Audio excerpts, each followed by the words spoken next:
네, 안녕하세요. 어제 보도를 보시고 깜짝 놀라신 분들도 많이 계실 것 같은데요. 김정은 위원장이 중국을 방문한다는 소식이었습니다.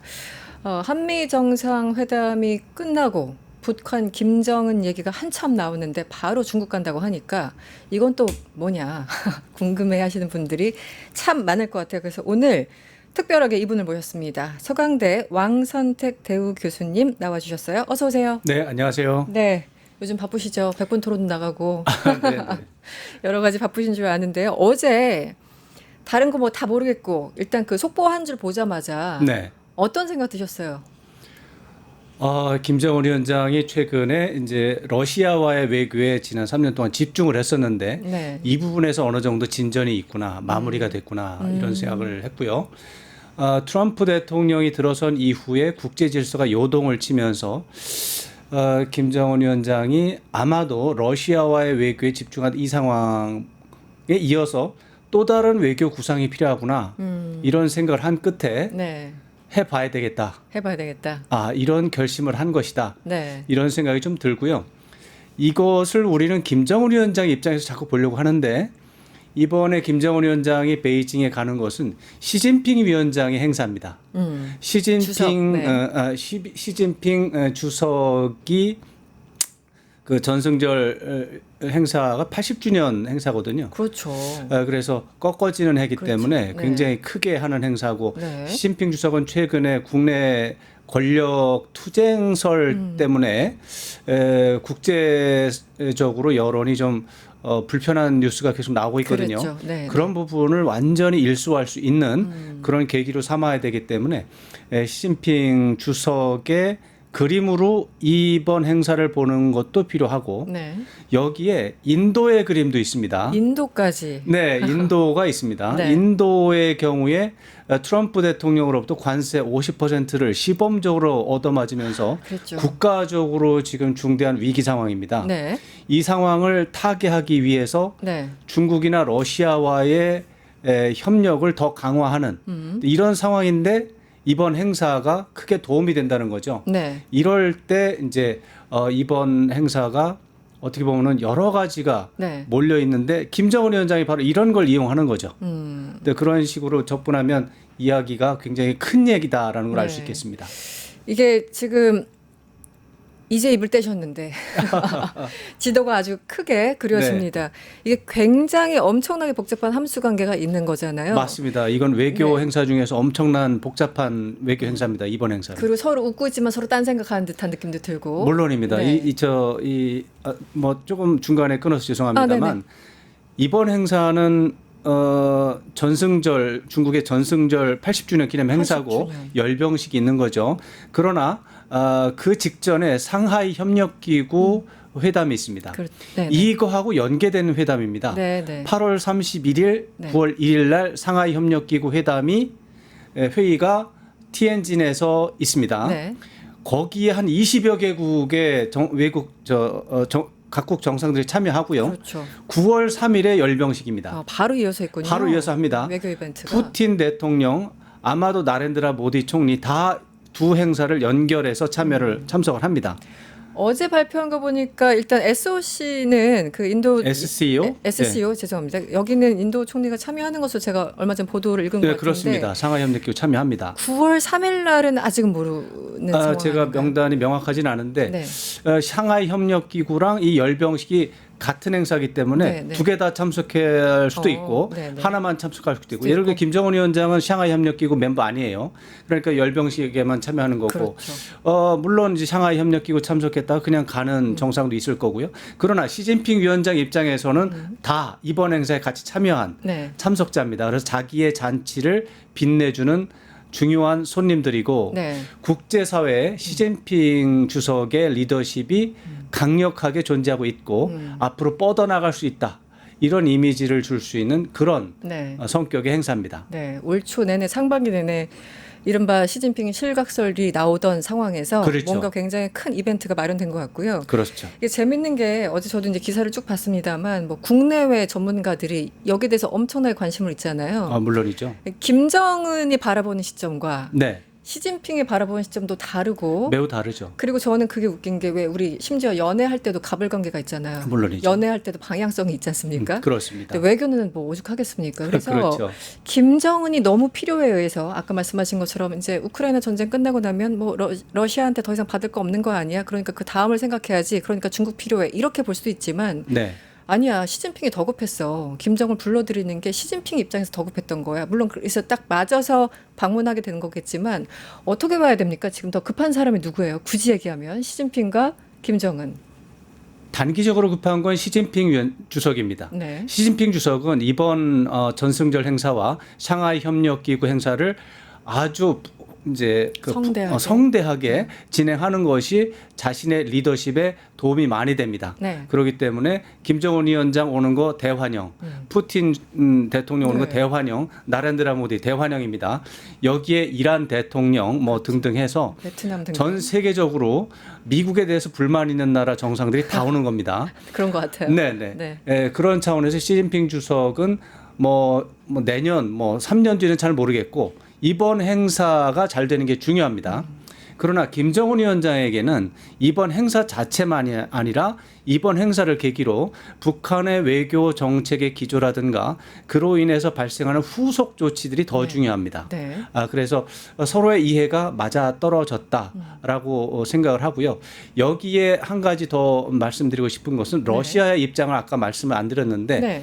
러시아도 이번 외교 어떻게 보면 대회전에 러시아도 끼어 있습니다. 네. 러시아도 주도하고 있습니다. 그렇죠. 샹하이 협력기구라고 하는 것은 기본적으로 중국과 그 러시아의 투톱 시스템입니다. 네네. 중국의 리더십만 있는 게 아니고 분명히 러시아의 리더십도 있는 행사입니다. 네. 그런데 지난 뉴스를 돌이켜 보면 7월 10일쯤에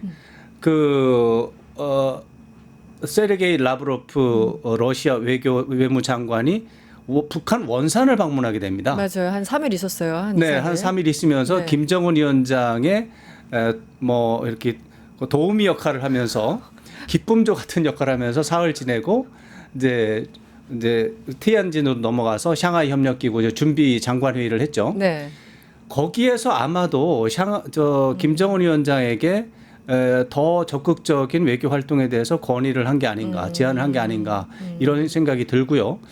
김정은 위원장이 아마 그때부터 샹하이 협력기구에 참석하는 방법도 있지만 거기는 회원으로 참여할 수 있는 어떤 그런 부분이 좀 부족한 부분이 네네네. 있습니다.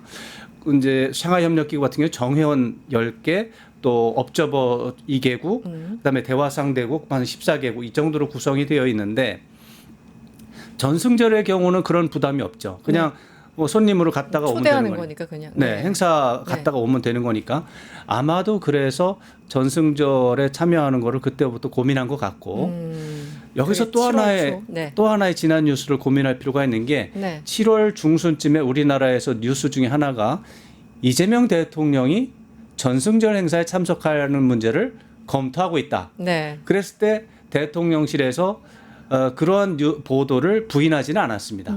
검토하고 있다는 것을 네. 확인한 거죠. 네.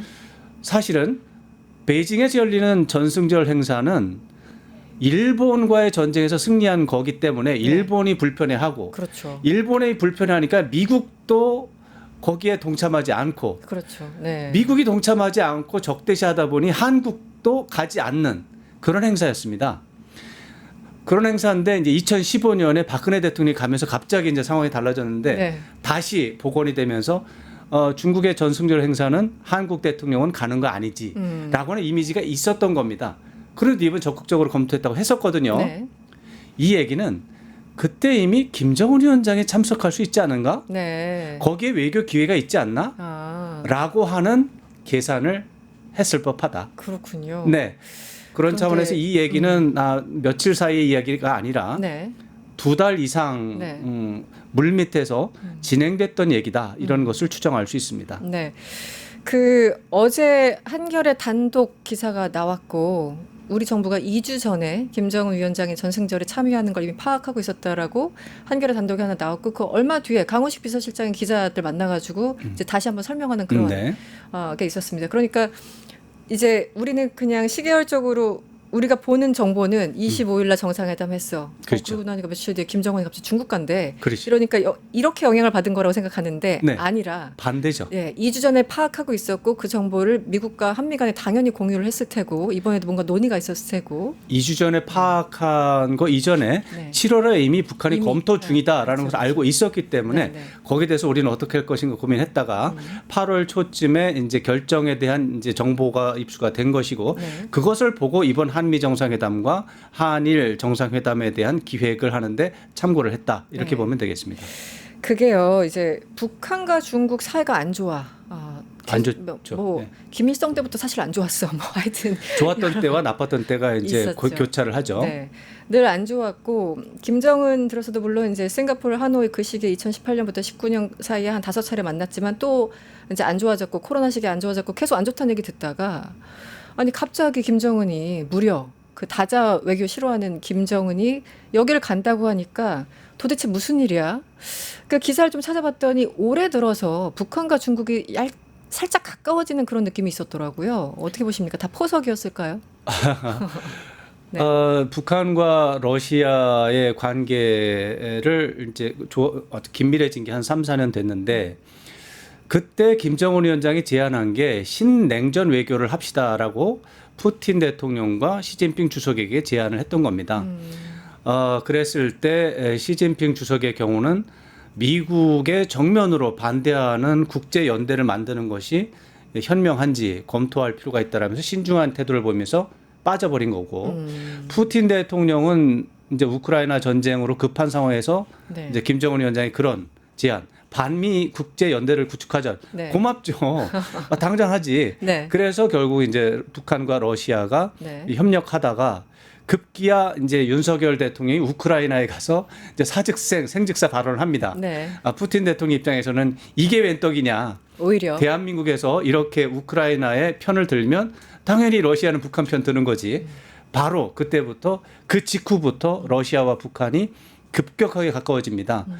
그 결국에 러북 이제 북러 동맹도 맺었고 네, 실제 맺었죠. 맺었고 심지어 군사 병력도 러시아에 파견하는 상황까지 벌어진 거죠. 네. 여기에서 구도가 이제 김정은 위원장은 북중러 3국 반미 연대를 하려다가 실패하고 중국은 빠지고 이제 일단 러시아만이라도 챙겨야 되겠다. 일단, 그 네. 상태가 이제 2, 3년 온 거예요. 그렇죠. 근데 이제 끝나는 상황이 벌어지고 있고 여기에 트럼프 대통령 때문에 국제사회가 흔들리면서 네.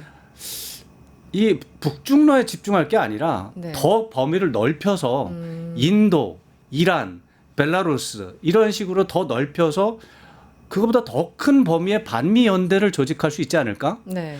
그러면 중국도 참여할 수 있지 않을까? 네. 라고 하는 상상을 하게 되지 않았을까? 저도 그렇게 상상을 해보는 겁니다. 네. 왜냐하면 인도의 경우에 굉장히 국제사회에서 어떤 무게추가 크기가 크거든요. 굉장히 중요한 나라죠. 근데 인도가. 이번에 아주 잔뜩 화가 나 있는 상태입니다. 트럼프 대통령과 미국에 대해서. 네. 그랬을 때 그렇다면 이번 기회에 북한도 가서 힘을 실어줘서 원래 시진핑 주석은 반미 연대를 한 생각은 없는데 잔치 때문에 이제 이 행사를 크게 했는데 네. 김정은 위원장과 모디 총리가 가면서 네. 반미 국가 모임 아닌가라고 하는 무게를 심어줬을 때 네. 김정은 위원장은 내가 주도한 거지. 반미 연대 국가. 새로운 신냉전은 네. 나에 의해서 비롯된 거야라고 뭐 생각할 수도 있지 않을까요?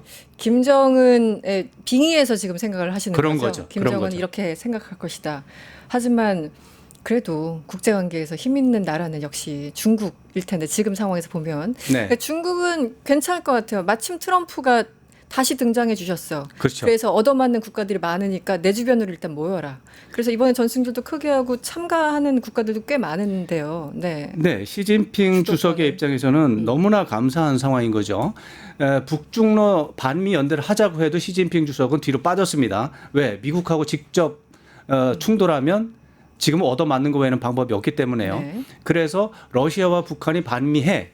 나는 뒤에서 살짝 도와줄 테니까 모르는 척 하고 있을 때. 모르는 척 도와주면서 네. 미국하고는 우리는 반미 연대한 적 없어. 그렇게 하면 되는 거죠. 그렇죠. 그렇게 왔어요.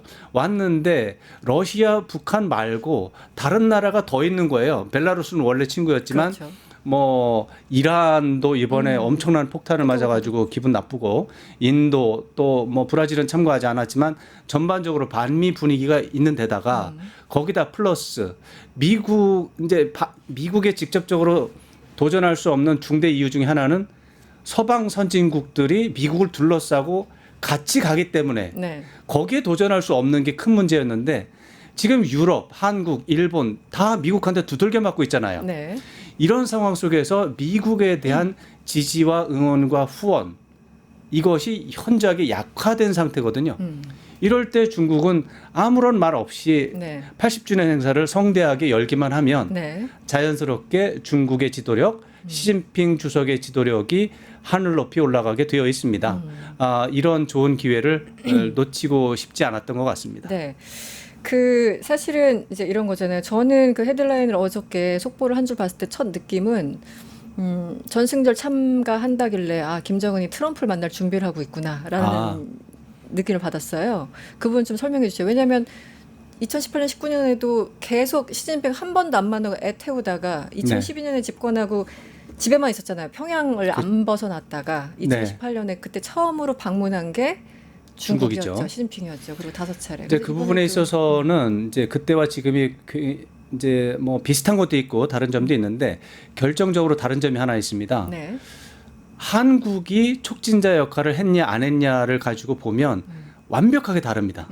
2018년, 17년, 18년, 19년의 상황에서는 그 뒤에 한국이 기획의 의미로 네. 다 깔려 있습니다. 네.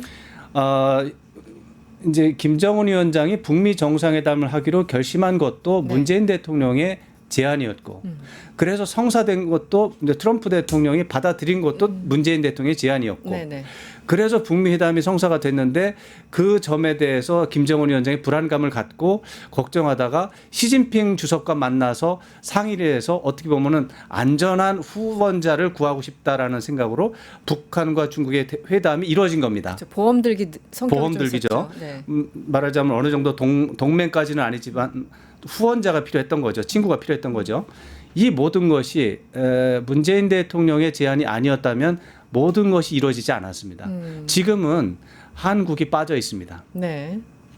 지금은 어쩌면 그러한 이제 어떤 상황들이 있다가 한국의 이재명 대통령이 이 모든 상황을 그 이제 유발한 게 아니고 이런 상황이 벌어진 상황에서 이재명 대통령이 된 거죠. 그렇죠. 여기에서 이제 한국이 어떻게 할 것이냐에 따라서 네. 상황이 달라질 수 있는데 네. 지금으로 봐서는 한국의 촉진자 역할을 하기에는 판이 너무 큽니다. 네. 한국 남과 북, 미국과 중국 정도의 범위 안에서 움직인다면 되는데 아까 말씀드린 것처럼 러시아가 개입이 돼 있고 인도가 개입이 돼 있고 이란이 개입이 돼 있습니다.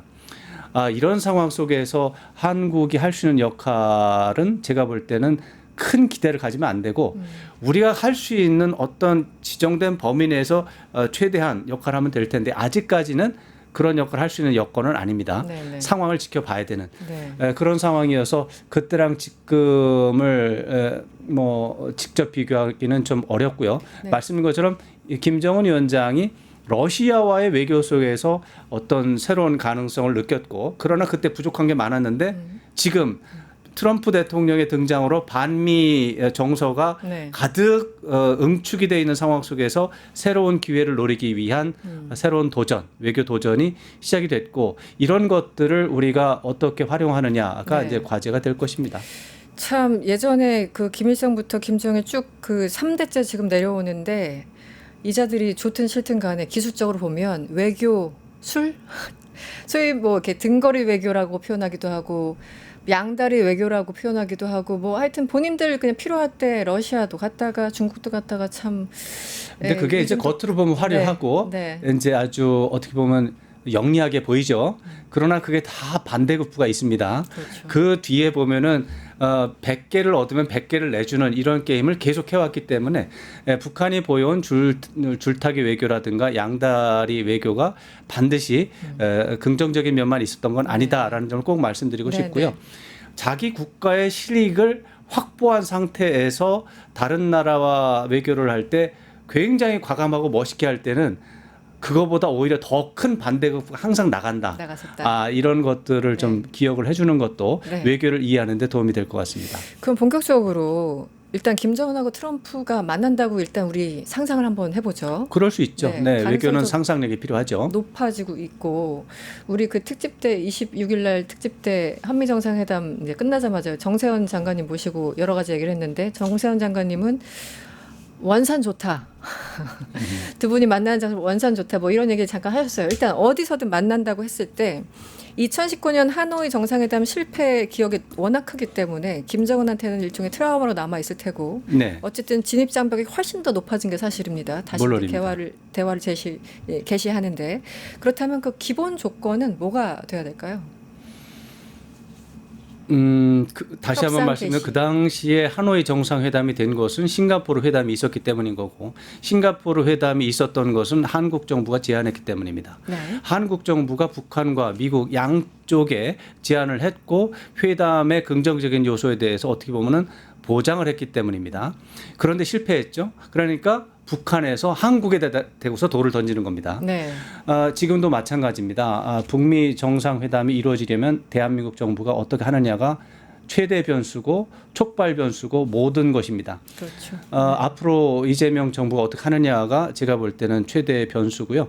북한과 미국 자체의 판단만 가지고 분석하면은 제가 볼 때는 안 맞고 네. 현재로 봐서는 우리 이재명 정부가 출범하지 너무 시간이 짧아서 큰 그림을 그릴 수 없습니다. 네. 올해 하반기 정도까지 준비가 안 될 것 같습니다. 네. 그러면 북미 정상회담 올해 안에 안 되는 겁니다. 내년부터는 될 수도 있습니다. 네. 그리고 김정은 위원장이 당대회까지 마치고 나면 외교정책 노선에 대한 지금 이제 시도를 하다가 최종적으로 이제 큰 그림을 그려서 다 디테일까지 완성하고 출발하는 시기는 내년 상반기 정도는 가능하다 이런 내년 생각을 해볼 상반기에. 수가 있는데 네. 올해는 어렵다 이런 생각을 해봅니다. 물론 기자의 질문에 트럼프 대통령이 그날 그 기자회견 하면서 기자회견에 옆에 이제 이재명 대통령이 앉아 있었죠. 뭐 올해 안에라도 만났으면 좋겠다고 했는데 일단 그건 약간 립 서비스 같은 느낌. 립 서비스라기보다는 사람은 희망을 가져야 됩니다. 네. 목표를 가져야 됩니다. 네. 트럼프 대통령 가능한 빨리 만나고 싶다라는 마음의 선호가 있고 실제 그럴 것 같아요. 네. 그거는 가능하면 이제 빨리 마음에- 만났으면 좋겠다는 생각은 그게 뭐 문제는 계획과 이제 무관하게. 북미 정상회담 두 네. 사람의 만남은 한 사람의 희망만으로 해결되는 게 아니고 그렇죠, 그렇죠. 상대방이 협조를 해야 되는데 김정은 위원장이 계산을 해야 됩니다. 계산이 아직 덜 끝난 덜 상태고 끝났어. 네. 미국 대통령과 만남이 어떠한 문제가 있는지 하노이 회담에서 다 경험을 했습니다. 비핵화 문제, 북핵 문제에 있어서 트럼프 대통령이 지금 이제 그 김여정 부부장의 네. 담화를 통해서 네. 북미 회담 조건 제시한 바가 있어요. 네. 그것이 바로 북핵 문제는 얘기하지 마라. 비핵화를 포기하고 네. 북한의 핵보유를 인정하는 그렇죠. 전제 위에서 북미 회담이 가능하다라는 이 입장을 이미 던진 상태입니다. 트럼프 대통령이 그걸 받아들일 수 있을까요? 저는 쉽지 않다고 봅니다. 네. 아주 그래 뭐 북한 어차피 핵 가진 거 뭐 네. 비핵화 노력 30년 했는데 실패했고 네. 그냥 가져 그냥 그래도 회담은 하자 이렇게 됐을 때 미국이나 전 세계가 수용할 수 있을까요? 네. 어렵다고 생각하고요. 이 두 충돌하는 주장을 절충할 수 있는 제3의 프레임이 만들어지기 전에는 네. 어려운데 그건 뭐 불가능한 건 아닙니다. 그래서 그러한 부분에 대한 외교적인 제3의 프레임 이것을 만들면 이것은 이제 북미 정상회담이 될 수 있는 조건이 만들어진 것이고 그것을 만들어낼 수 있는 유일한 주체는 대한민국입니다. 네. 네, 이재명 대통령입니다. 네. 그 시간이 이제 거의 다 돼서 하나만 더 여쭤볼게요. 아까 계속 이제 언급을 했지만 그렇게 시진핑 애를 태우다가 혹은 뭐 둘이 사이가 안 좋아서든 하여튼 만남을 전혀 갖지 않다가 트럼프 만나기 직전 2018년 3월에 가서 이제 시진핑과 김정은이 만났잖아요. 그렇죠. 그때 시진핑은 당연히 야, 저 미국하고 잘 지내라고 얘기를 했을까? 너무 밀착되는 거 중국 입장에서 별로 또 안 좋을 수 있지 않습니까? 북미 간에 너무 친해지면은 뭐 중국 입장에서는 어느 정도 이게 버퍼존 역할을 북한이 해왔었는데 물론 그렇죠. 말은 안 듣지만 네. 버퍼존으로서의 어떤 지정학적으로도 그렇고 그래서 중국은 참 애매할 것 같아요. 너무 가까워져도 안 되고 맞습니다. 너무 이 말썽을 펴도 안 되니까 적당한 선이 필요한데 이번에 시진핑이 네. 김정은을 9월에 만나면 너 트럼프 아무래도 만날 것 같은데 무슨 얘기할 거야? 그러면서 뭔가 조건을 얘기할 것 같아요. 나는 이렇게 생각해. 시진핑은 뭘 제안할까요? 김정은한테. 시진핑 주석 입장에서 이제 김정은 위원장한테 원하는 것은 미국하고 대화하는 것은 이제 오케이. 좋은 일이라고 생각할 겁니다. 후원할 겁니다. 그러나 김정은 위원장이 핵무기를 계속해서 핵보유로 고집하는 것에 대해서는 시진핑 주석은 반대할 겁니다. 그래서 큰 틀에서 아주 통 크게 미국과 관계 개선을 하고 안전보장 받고 핵무기 문제는 양보하라. 이런 제안을 할 가능성이 있고 이제 그것은 이제 기본적인 전통적인 네. 접근법이고 중국의 기본. 다만 이제 지금 시진핑 주석의 입장에서 본다면 북한이 러시아에 대한 의존도가 너무 커지고 네. 어쩌다가 갑자기 트럼프 대통령과 북미 양자 회담 하게 되면 시진핑 주석은 어쩌면은 리더십 영향력에서 뒤로 빠져버릴 수가 있기 때문에 일단은 긴밀한 소통과 협력과 연대 이 틀을 구축하면서 이 모순점을 해결하자라고 하는 네. 요 정도 선에서 이번 9월 미팅은 마무리될 것 같습니다. 네. 뭐 전폭적으로 막 엄청 친해져 이렇게도 아니고 안 되죠. 그렇다고 그거는 안 뭐 되죠. 이것도 아니고 중국은 참 그 사이에서 그런데 수위를 조절- 어차피 그런 뭐 딜레마가 없는 외교는 존재하지 않습니다. 모든 나라는 딜레마가 있는 것이고 네, 네. 이제 딜레마의 크기와 방향과 이제 개수가 문제인 거죠. 네. 그게 이제 딜레마가 국가적인 딜레마가 외교의 이제 역할이 이제 과제이기도 하죠. 우리도 딜레마가 있죠. 근데 미국도 딜레마가 있습니다. 북한도 딜레마가 있는 것이고. 그래서 외교가 참 어려워요. 네. 어렵고 또 거기에서 기회가 있기 때문에 놓칠 수가 없는 거죠. 진짜 교수님, 진짜 마지막 질문. 네. 2015년에 우리 아까 잠깐 사진 좀 띄워주시겠어요 혹시? 그 2015년에 박근혜 전 대통령이 막로에 서 있었는데 위치를 보면은 시진핑이 있고 그 옆에 푸틴이 있고 그리고 박근혜가 있었어요. 네. 아까 지나갔는데 네. 이번에 김정은 자리 좀 잡아주세요. 이번에는 뭐 당연히 있을까요? 그 발표할 때도 푸틴, 김정은 순으로 나왔기 때문에 이제 시진핑 주석이 있다면 뭐 왼쪽에 지금 사진, 네, 네. 네, 푸틴 대통령은 아마 시진핑 주석의 제일 가까이 있겠죠 이번에도. 그러면은 위치. 저 그림을 보니까 다시 한번 저게 이제 국가적 경축이기 때문에 네, 시진핑 주석의 오른쪽으로 외교 사절이 있을 거고 네. 시진핑 주석의 왼쪽으로는 국내 정치 원로들이 있을 것 네, 같습니다. 지금 후진타오예요. 그렇죠. 네네. 장점인 후진타워 후진타워. 이렇게 돼 있으니까 그것은 그대로 갈 것이고 그렇죠. 이제 오른쪽으로는 푸틴 대통령, 김정은 위원장 이 수준으로 가지 않을까라고 예측을 해봅니다. 김정은 자리를 거기 당연히 주면 푸틴 대통령 다음으로는 김정은 위원장을 배려해야죠. 필요할 것 같다. 네. 너무 궁금합니다. 그 자리도. 네. 자리 배치 우리도 의전이라는 게 항상 중요하죠. 외교의 절반은 우리 의전이니까. 아마 그렇죠. 특히 네. 이제 중국은 거리주의 국가이기 때문에 그렇죠. 외교 의전이 굉장히 중요하죠. 미국이나 한국 같은 경우는 현대 외교에서 의전이 실용적으로 변하면서 허례허식을 빠지고 있는데 중국은 그렇지 않습니다. 의전이 중요합니다. 네. 그랬을 때 이제 2015년에 박근혜 대통령은 저기 있었죠. 저 밑에 10번째쯤에 최룡해 제 끝에. 네. 비서가 있었습니다. 그 네, 당시에. 왜냐하면 그게 이제 국가 정수반이냐 아니냐 이런 것 때문에 이번에는 반대가 될 것 같습니다. 김정은 위원장이 푸틴 대통령 옆에 있고 우원식 국회의장께서는 아마도 13번, 14번 정도 위치에 가지 않을까. 정상은 아니니까. 정상이 아니시기 네. 때문에. 2018년에 김정은 그때 이제 회담 한참 진행될 때 그 당시 우원식 의원과 그때 원내대표였군요. 원내대표와 김정은 때 만났었거든요. 그렇죠, 이번에 그렇죠. 그래서 이미 대화 한번 텄으니까 앞서 한번 했으니까 네. 이번에 또 만나면은 재밌을 것 같다는 생각 듭니다. 뭐 우현식 의장께서는 뭐 기회를 좀 갖고 싶어 하겠지만 김정은 위원장 입장에서 본다면 뭐 너무 바빠요. 불편하기도 하고 그러나 네. 어쩔 수 없이 이게 정확하게 다자 외교는 아니에요. 이제 다자 회담이 아니기 때문에 그렇죠. 그렇지만 다자 외교 무대라는 말에는 이제 포함이 되죠. 네. 다자 외교 무대에서는 조우를 피할 수 없어요. 그래서 조우 그러니까 뜻하지 않았는데 네. 지나가다가 눈이 마주칠 수 있어요. 네. 그럴 때 우원식 의장께서 인사는 하겠는데 김정은 위원장이 볼 때는 뭐 그다지 달갑지는 않을 것 같습니다. 네. 어쨌든 9월 3일 이 행사가 있고 사실 그 이후에 또 어떤 해프닝과 혹은 네. 스토리들이 전개될지 굉장히 궁금합니다. 궁금합니다. 오늘 재밌게 잘 들었습니다. 지금까지 서강대 왕선택 대우 교수님과 함께했습니다. 오늘 고맙습니다. 고맙습니다. 유튜브 구독하고 실시간 채팅과 댓글을 남기시면 매일매일 7,000TTCO를 드립니다. 참여 방법은 통통물 어플을 다운로드하고 회원가입과 로그인을 해주세요. 마이페이지에서 나의 회원 고유 번호를 복사해주세요. 유튜브 구독 후 실시간 채팅이나 댓글창에 고유 번호를 한 번만 입력하면 준비 끝! 지금 유튜브 채팅과 댓글 쓰기 참여하고 7,000TTCO 받아가세요.